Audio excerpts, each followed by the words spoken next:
హరే కృష్ణ 108 శ్లోకాల యజ్ఞంలో భాగంగా 49వ శ్లోకం అంటే 7వ అధ్యాయం 15వ శ్లోకం.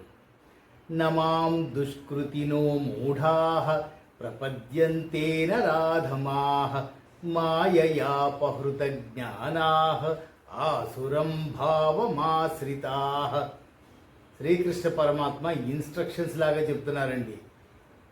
దుర్బుద్ధి ఉన్నవాళ్ళు, అహంకారం ఎక్కువైపోయిన వాళ్ళు జ్ఞానే అయి ఉండొచ్చు, కానీ మాయతో కప్పబడిన జ్ఞాని కూడా నన్ను చేరుకోలేడు. మాయయా పహృత జ్ఞానం ఉంది, కానీ అది మాయతో కప్పబడి ఉంది. అలాంటి వాళ్ళు నన్ను చేరుకోలేరు. ఈరోజు రేపు ఉన్న పోటీ ప్రపంచంలో ఆ పోటీకి తగ్గట్టుగా స్టూడెంట్స్ చక్కటి దారిలో వెళ్తే అన్నీ జరుగుతాయండి. అది కాదు అని ఈరోజు రేపు చాలా స్కామ్స్ జరుగుతున్నాయి కదా. ఆన్లైన్ స్కామ్స్ అనండి, లేదా డ్రగ్స్ అనండి. ఇలాంటి చెడు ఆవాసాలకి లోనైతే మనిషి పతనానికి దారి తీస్తుంది అనేది ఈ శ్లోకం ద్వారా ఇప్పుడు ఉన్న జనరేషన్కి ఒక హెచ్చరిక జారీ చేస్తున్నారండి. మన పురాణాల్లోకి వెళ్తే రావణాసురుడు చాలా మంచి మేధావి, జ్ఞానవంతుడు. అహంకారము, కామము, మోహము ఈ మూడు అతని పతనానికి దారితీసింది. సీతమ్మ వారిని అపహరించాడు, రాముల వారి చేతిలో నాశనం అయిపోయాడు. అహంకారం ఒకటి, కామం ఒకటి, మోక్షం ఒకటి, ఈ మూడింటిని తొక్కిపెట్టారండి.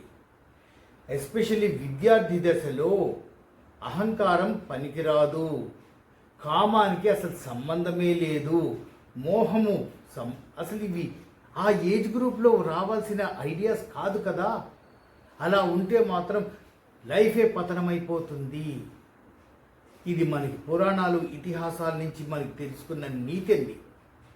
కనుక వీలైనంత వరకు స్టూడెంట్స్ ఏంటి, ఈ ప్రస్తుతం ఉన్న తల్లిదండ్రులేంటి, విద్యాబుద్ధులు నేర్పిస్తూ పిల్లలతో టైం స్పెండ్ చేయగలిగితే వాళ్ళకి జ్ఞానం అనేది ఆటోమేటిక్గా వస్తుందండి.